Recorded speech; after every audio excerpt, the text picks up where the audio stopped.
K-팝, J-팝의 아류 아닌가? 서양, 일본, 중국 거 모방하기 바쁜 한국 문화를 대체 왜 좋아하는 거야? 런던의 한 대학 문화 탐방 동아리방, 한 영국 여학생이 일본 유학생 친구와 다투고 있습니다. K-팝을 좋아하는 게 촌스러운 거라는 일본인 친구에게 반박하지 못하고 있는 영국 여학생. 무슨 일이 있었던 걸까요? 오늘의 사연 함께 들어보시죠. 이 모든 건 그 영상 하나로 시작됐어요. 안녕하세요. 저는 런던에 살고 있는 24살 엘리자베스예요. 저는 어릴 때부터 음악을 좋아했어요. 노래를 잘 부르진 못하지만 노래 부르는 것을 좋아했고, 특히 영국에서 태어나 자연스럽게 비틀즈, 퀸 같은 록 음악을 가장 좋아했죠. 그래서 저는 다른 장르의 음악에는 흥미를 느끼지 못했어요. 친구 에이미가 보여준 그 영상을 보기 전까지는 말이죠. K-팝. 이건 제가 지금까지 들어온 노래들과는 분명 달랐어요. 어느 순간부터 공부 대신 노트북으로 K-팝 공연 영상, 안무 영상을 찾아보는데 시간을 쏟았어요. 가사를 이해하지 못해도 듣기만 해도 가슴이 뛰는 듯 들뜬 기분이었어요. 뭔가에 이끌리듯 빠져들었어요. 그 모든 게 매혹적이었어요. 색감은 더 선명하고 에너지는 훨씬 강렬했죠. 아이돌이라고 불리는 이 사람들은 단순히 공연하는 게 아니었어요. 노래 한 소절, 춤 한 동작, 미소 하나까지 일이 아니라 진짜로 즐기는 것 같았어요. 왜 이렇게 마음이 가는지 설명할 수는 없었지만 단순히 음악 때문만은 아니었어요. 그들이 만들어낸 그 세계가 저를 사로잡았던 거죠. K-팝은 그냥 노래가 아니었어요. 이야기였어요. 뮤직비디오 하나하나가 마치 짧은 영화 같았고, 라이브 공연은 생동감 넘치는 소리와 시각적 즐거움의 폭발이었어요. 그 안에는 제가 예상했던 것보다 훨씬 깊은 층이 있었어요. 그러다 보니 제가 사랑했던 록 음악의 세계가 작게 느껴질 정도였죠. 더 알고 싶어졌어요. 어느 날 오후, 좁은 기숙사. 방 책상에 앉아 어떻게 K-팝이 세계를 정복했는가라는 제목의 기사를 읽고 있었어요. 제목이 마치 도전처럼 느껴졌어요. K-팝이 강력한 이유는 단순히 중독성 있는 멜로디나 화려한 안무 때문이 아니었어요. 그건 그 산업 자체였죠. 저는 K-팝 스타들이 만들어지는 트레이닝 시스템에 대해 읽었어요. 겨우 10살밖에 안 됐을 때부터 노래, 춤, 심지어 외국어까지 연습하며 스타가 되기 위한 준비를 한다는 걸 알게 되었어요. 그게 너무 흥미로웠어요. 이건 제가 상상하던 록스타들의 혼란스럽고 거친 성공 스토리와는 전혀 달랐어요. 록 전설들의 이야기는 고난과 반항, 그리고 자기 표현의 역사였지만 K-팝은 깔끔하고 정제되고 통제된 세계였죠. 그런데 그 안에 담긴 헌신은 부정할 수 없었어요. 그 그룹들 뒤에는 수많은 시간과 노력이 담겨 있었어요. 그들은 타고난 스타가 아니었어요. 노력으로 만들어진 스타였죠. 기사를 읽으면서 자연스럽게 제 자신을 떠올리게 됐어요. 저는 무대 위에 서는 사람이 아니었어요. 저는 음악 세계의 일부가 되고 싶었지만 무대에 서는 건 저와는 거리가 멀다고 생각했어요. 그런데 이제 K-팝 아이돌들을 보면서 뭔가 놓치고 있는 게 아닌가 싶었어요. 어쩌면 음악을 만드는 것만이 전부가 아니고 그 주위에 이야기를 만들어가는 것도 중요한 부분일지도 모르겠다는 생각이 들었죠. 그 이후로 K-팝에 대한 관심은 점점 더 커져만 갔어요. 이제는 단순히 공연을 보는 게 아니라 그 산업 전체가 저를 끌어당기고 있었죠. 그들이 어떻게 글로벌 현상을 만들었는지, 팬들이 어떤 식으로 모든 걸 움직이는지에 대해 더 알고 싶어졌어요. 그리고 K-팝 팬들은 제가 그동안 본 어떤 팬들과도 달랐어요. 영국 록에도 열성적인 팬들은 있었죠. 공연장 앞에서 밤을 새우고 방안을 포스터로 도배하는 사람들 말이에요. 그런데 K-팝 팬들은 다른 차원이었어요. 그들은 소셜 미디어에서 조직적으로 움직이고 팬 프로젝트를 기획하며 심지어는 아이돌 이름으로 자선 활동까지 했죠. 이건 단순한 취미가 아니라 커뮤니티였고 하나의 운동이었어요. 그게 정말 인상 깊었어요. 제 친구 에이미도 제 변화를 눈치챘어요. 우리는 여전히 수업 후에 공부 팁을 공유하곤 했지만 제가 케이팝에 대해 이야기를 꺼내면 그녀는 항상 의미심장한 미소를 지었어요. 제가 이제는 더 이상 숨길 수 없는 걸 알았죠. 처음엔 회의적이었던 제가 이제는 점점 케이팝에 빠져들고 있었어요. 그날 저녁 노트북을 열고 새 문서를 만들었어요. 아직 명확한 계획은 없었지만 케이팝에 대한 이끌림이 어딘가로 저를 이끌고 있다는 건 분명했어요. 저는 음악이 세상을 어떻게 바꾸는지 알고 싶어서 문화산업을 공부하기로 선택했어요. 그리고 이제는 케이팝이 새로운 세상을 만들어가고 있다는 느낌이 들었죠. 그래서 글을 쓰기 시작했어요. 케이팝이 어떻게 세계적으로 확산됐는지, 그리고 이 산업이 어떻게 아티스트들을 철저하게 관리하는지에 대한 생각들을 적어 내려갔어요. 그런데 글을 쓰다 보니 한 가지를 깨달았어요. 케이팝은 단순한 음악 장르가 아니었어요. 그것은 하나의 문화적 힘이었어요. 단순한 엔터테인먼트가 아니라 세계를 잇는 달이었죠. 그리고 어쩌면 그게 바로 음악의 미래일지도 모른다는 생각이 들었어요. 저는 항상 서구의 음악이 최고의 음악이라고 생각했어요. 록 발라드의 강렬한 감정이나 포크송의 시적인 가사를 이길 수 있는 건 없다고 믿었죠. 하지만 이제는 케이팝이 사람들과 연결되는 방식에 특별한 무언가가 있다는 걸 느끼기 시작했어요. 단순히 음악이 아니라 더 큰 무언가의 일부가 된 것 같은 느낌을 주는 게 바로 케이팝이었어요. 시간이 지날수록 그 생각을 떨쳐낼 수 없었어요. 이 회사들이 어떻게 아이돌을 만들어내는지, 음악을 하나의 경험으로 전 세계적인 현상으로 만드는지 더 알고 싶었어요. 이건 이제 단순한 관심을 넘어섰어요. 더 크고 더 무시할 수 없는 무언가로 변해가고 있었어요. 몇 달이 흘렀고 케이팝은 어느새 제 삶 곳곳에 스며들었어요. 친구들과의 가벼운 대화는 어느새 컴백 소식, 무대 퍼포먼스, 그리고 케이팝 그룹들의 마케팅 전략에 대한 이야기로 자연스레 바뀌었죠. 에이미와 사치코는 처음엔 놀라워했어요. 어느 날 비 오는 오후 카페에서 창가에 앉아있던 우리 자리에서 에이미가 농담을 던졌어요. 엘리, 너 이제 정말 케이팝에 푹 빠진 거네. 에이미가 웃으며 말했어요. 저는 어색하게 웃었죠. 케이팝이 제 생각을 얼마나 많이 차지하게 되었는지 그제야 실감했어요. 그런데 한편으로는 여전히 마음 한구석에 의구심이 남아 있었어요. 물론 음악은 중독성이 있고 공연도 인상적이지만 그 겉모습 아래 진짜로 깊이 있는 무언가가 있는 걸까? 혹시 그저 지나가는 유행에 휩쓸려 버린 건 아닐까? 언젠가는 이 열정도 금방 사라질 거라는 생각이 들기도 했어요. 그러다 모든 것을 바꿔놓은 일이 생겼어요. 그날도 역시 회색빛 비 오는 오후였어요. 시간마저 느리게 흘러가는 듯한 날이었죠. 저는 에이미, 사치코, 그리고 몇몇 친구들과 함께 카페에 앉아 시험 이야기를 나누고 있었어요. 창문에 빗방울이 가볍게 두드리고 있었죠. 우리는 각자 음료를 마시고 있었는데 갑자기 에이미의 휴대폰이 진동했어요. 그녀는 화면을 보고 깜짝 놀란 표정을 지었어요. 얘들아, 이거 믿기 힘들걸. 에이미가 급하게 말했어요. 뭔데? 제가 커피를 내려놓으며 물었어요. 에이미가 저에게 휴대폰을 내밀었고 그곳에 헤드라인이 떠 있었어요.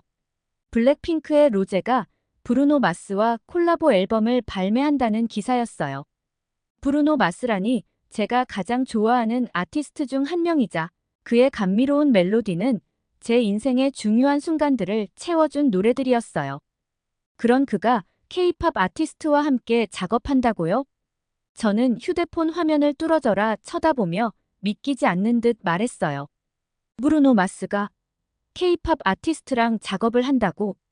에이미는 제 놀라움을 즐기며 미소 지었어요. 봤지, 엘리. 내가 말했잖아. 케이팝은 그냥 유행이 아니라고. 이제 세계 모든 곳에서 케이팝이 연결되고 있어. 봐봐, 이 뮤직비디오가 벌써 1억 뷰야.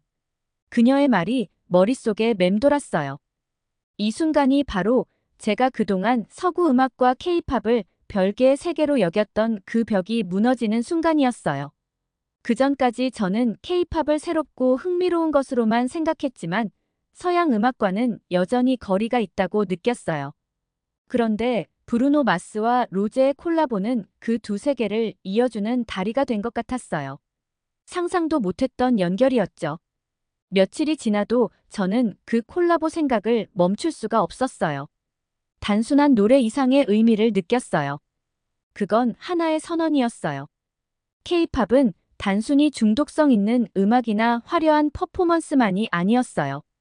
그건 전 세계의 아티스트들을 연결하고 다른 문화를 융합하는 힘을 가지고 있었어요. 그제서야 케이팝이 단순한 장르를 넘어서 세계적으로 얼마나 깊은 영향력을 가진지 깨닫게 됐죠. 그건 하나의 스타일, 언어, 국가에 국한되지 않았어요. 그건 사람들을 연결하는 힘이 있었어요. 그리고 그 영상을 본 후 모든 게 완전히 달라졌어요. 며칠 뒤, 저는 혼자 기숙사 방에 앉아 있었어요. 어두운 방 안에서 노트북 불빛이 공간을 비추고 있었죠. 블랙핑크의 로제와 브루노 마스의 콜라보 무대가 드디어 글로벌 음악 시상식에서 라이브로 펼쳐졌고, 저는 그 영상을 보려고 했어요. 재생 버튼을 눌렀고, 몇 분 동안 저는 완전히 그 무대에 빠져들었어요. 무대는 빛으로 가득했고, 색감은 서로 다른 스타일의 융합을 완벽하게 표현하고 있었어요. 브루노 마스의 부드럽고 감미로운 목소리는 여전히 풍부하고 생동감 넘쳤죠. 로제는 그의 옆에서도 자신의 색을 잃지 않았어요. 그 둘은 완벽한 조화를 이루었고 그들의 에너지는 자연스럽게 어우러졌어요. 저는 화면을 멍하니 바라보며 가슴이 두근거렸어요. 그 전까지 케이팝이 단순히 화려함과 완벽한 안무로 이루어진 것이라고 생각했는데 그 순간 진짜로 깊이 있는 무언가를 보았어요. 케이팝은 단순히 무대를 꾸미는 게 아니라 하나의 이야기를 전달하는 방식이었어요. 겉으로는 완벽하게 다듬어진 이미지 속에서도 진짜 감정과 진심을 느낄 수 있었어요. 그건 경계를 넘고 서로 다른 배경과 문화를 가진 사람들을 연결하는 방식이었어요. 영상이 끝나고 저는 의자에 기대어 긴 숨을 내쉬었어요. 제 안에서 무언가가 변하는 게 느껴졌어요. 그 순간 케이팝이 왜 전 세계적으로 사랑받는지 비로소 이해하게 됐어요. 그건 단순히 중독성 있는 음악이나 화려한 무대 때문이 아니었어요. 케이팝은 국경과 언어를 넘어 사람들을 하나로 묶어주는 힘을 가지고 있었어요. 그건 더 큰 무언가의 일부가 된 것 같은 느낌을 주는 거였어요. 그날 밤, 저는 깨달았어요. 케이팝에 대한 저의 관심은 단순한 흥미를 넘어서 진정한 열정으로 바뀌고 있었어요.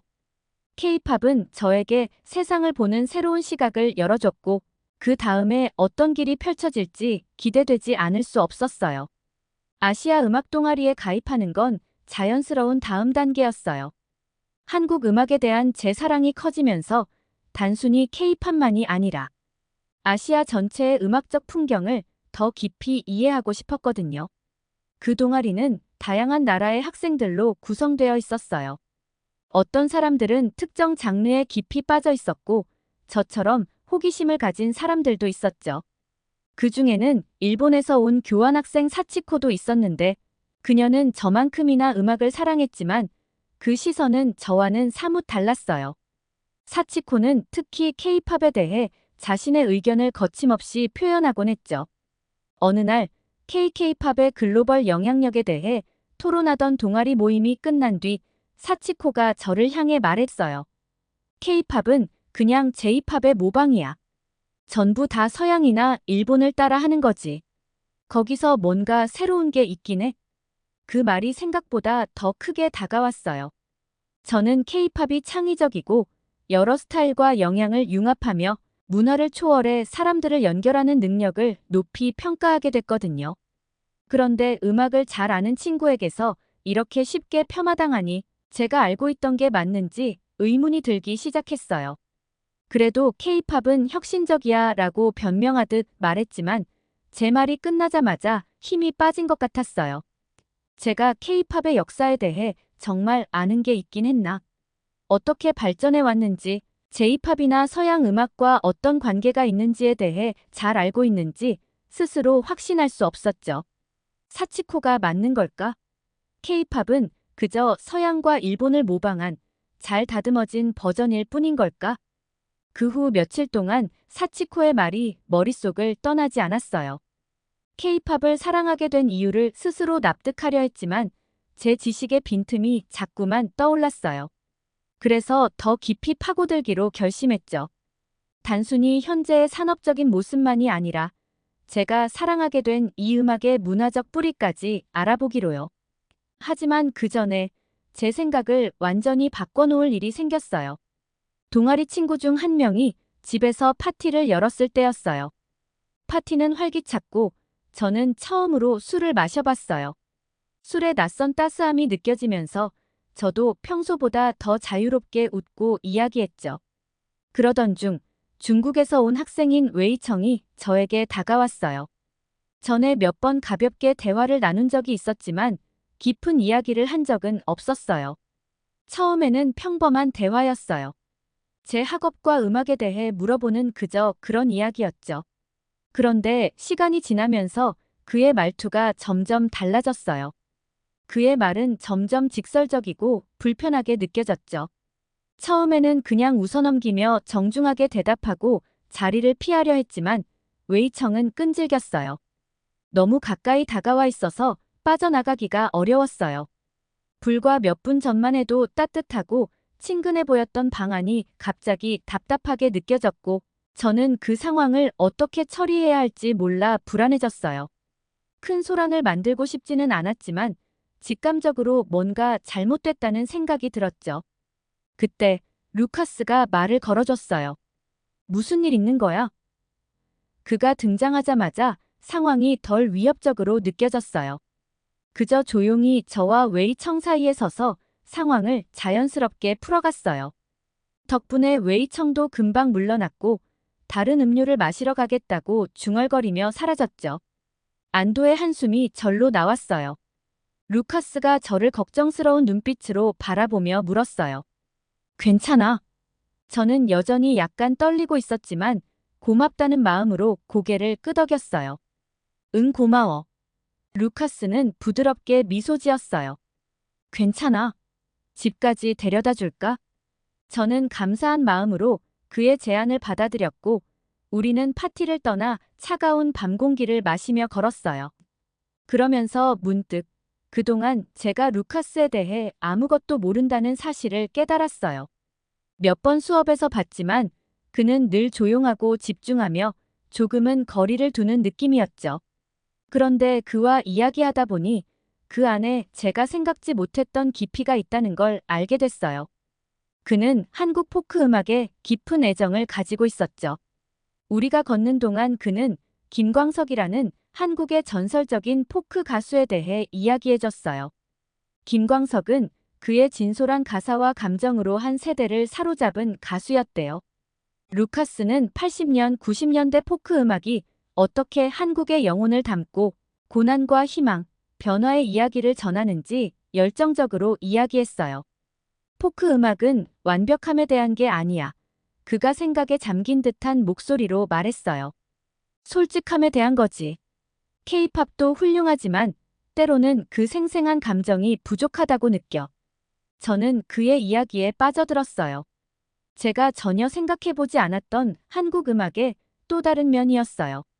그동안 K-팝이 음악적 성취의 정점이라고 생각했는데 완벽하게 짜인 퍼포먼스와 프로듀싱만을 봤던 것 같아요.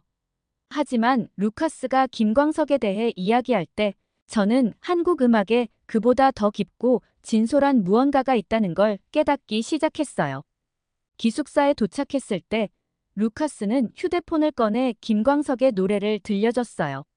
그의 목소리는 깊고 거칠었지만 그 안에는 그리움이 가득 담겨 있었어요. 지금껏 들어본 적 없는 스타일이었고 설명할 수 없는 감동을 받았어요. 화려한 시각적 요소도 복잡한 안무도 없었어요. 그저 한 남자와 그의 기타, 그리고 그의 진심이 담긴 노래였죠. 이게 음악이 주는 감정이어야 해. 루카스가 조용히 말했어요. 노래가 끝나자 그의 말이 더 깊게 다가왔어요. 저는 고개를 끄덕였어요.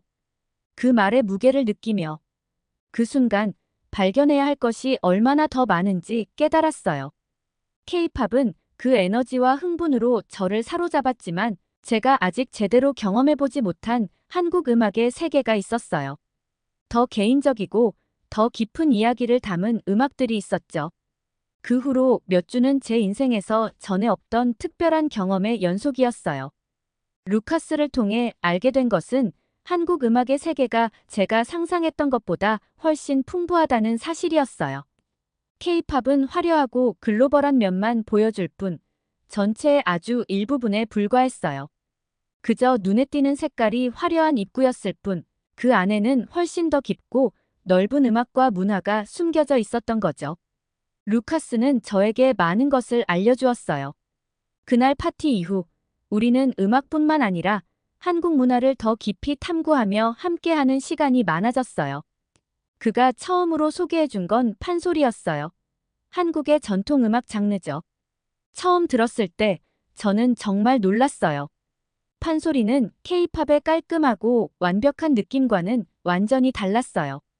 그것은 거칠고 감정적이며 강렬했어요. 한 명의 가수가 북 하나에 맞춰 웅장한 이야기를 전하는데 가수의 목소리가 흔들리거나 갈라지는 것도 하나의 감정 표현으로 받아들여졌어요. 오히려 그게 이야기의 일부였죠. 듣고 있으면 온몸에 소름이 돋을 정도였어요. 판소리는 감정을 전하는 거야. 루카스가 도서관에서 판소리 녹음을 듣던 중에 설명했어요. 완벽하게 들리려고 하는 게 아니라 마음속 깊은 곳을 건드리는 게 목표지. 정말 그랬어요. 판소리는 제가 이전에 경험한 어떤 음악과도 달랐어요. 그건 단순히 멜로디나 리듬, 프로덕션의 문제가 아니었어요. 그것은 진정한 연결, 깊이 있는 이야기와 감정이었어요. 하지만 그것이 시작에 불과했어요. 루카스는 한국 발라드도 소개해줬어요. 발라드는 느리고 감성적이며 사랑과 이별, 그리고 그리움 같은 보편적인 주제를 담고 있었어요. 저는 가사를 다 이해하지 못해도 멜로디에 빠져들었어요. 그 음악 자체가 말을 대신하고 있었어요. 그 곡들 안에는 K-팝과는 다른 순수함과 진솔함이 느껴졌어요. 그것은 루카스가 처음 소개해줬던 포크 음악의 진심과 연결되어 있었죠. 한국 음악에 더 깊이 빠져들면서 저는 자연스럽게 한국의 다른 문화적 측면에도 관심을 갖게 되었어요.